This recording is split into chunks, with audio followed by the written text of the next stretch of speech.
വലശന ചെട്ടിയാർപാടം ചെറാക്കോട് മാരിയമ്മൻ ക്ഷേത്രത്തിലെ 2 ദിവസത്തെ പൊങ്കൽ മാവിളക്കുത്സവം വർണ്ണക്കാഴ്ചയൊരുക്കി.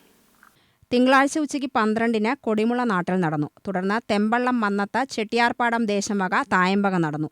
വൈകിട്ട് ആരംഭിച്ച ചെട്ടിയാർപാടം ദേശം എഴുന്നള്ളത്തിന് കുട്ടൻകുളങ്ങര അർജുനൻ തിടമ്പേന്തി. 5 ആനകൾ, പഞ്ചവാദ്യം, ചെണ്ടമേളം, ബാൻഡുമേളം, പറയവാദ്യം, ശിങ്കാരിമേളം, തെയ്യം, പൂക്കാവടി തുടങ്ങിയവ എഴുന്നള്ളത്തിന് അഴകുപകർന്നു.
അമ്പാഴക്കോട്ടു നിന്നും ആരംഭിച്ച ചെറാക്കോട് ദേശം എഴുന്നള്ളത്തിന് ചിറക്കര ശ്രീറാം തിടമ്പേന്തി.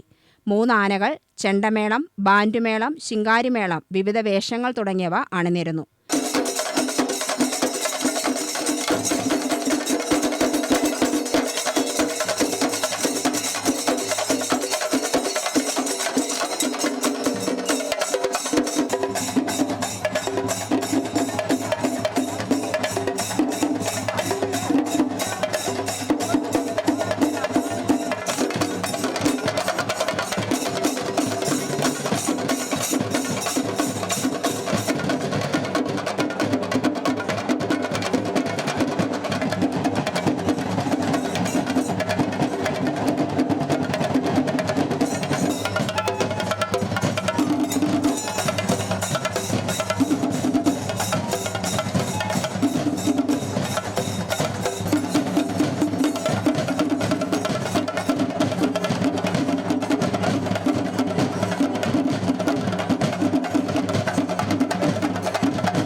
രാത്രി 8-ന് ഇരുവിഭാഗങ്ങളുടെയും കൂട്ടിയെഴുന്നള്ളത്ത് പന്തലിൽ നിരന്നതോടെ പാണ്ടിമേളം നടന്നു. ചൊവ്വാഴ്ച പുലർച്ചെ ഇരുവിഭാഗങ്ങളുടെയും മാവിളക്കും കുംഭമെഴുന്നള്ളത്തും തുടങ്ങി. പൊങ്കൽ വെപ്പ്, മഞ്ഞൾ നീരാട്ട്, പൊറാട്ട് നാടകം എന്നിവയാണ് മറ്റു പരിപാടികൾ. ഉത്സവത്തിന്റെ ഭാഗമായി ക്ഷേത്രമുറ്റത്ത് പന്തൽ ദീപാലങ്കാരവും ഒരുക്കിയിരുന്നു. UTV news, Palakkad.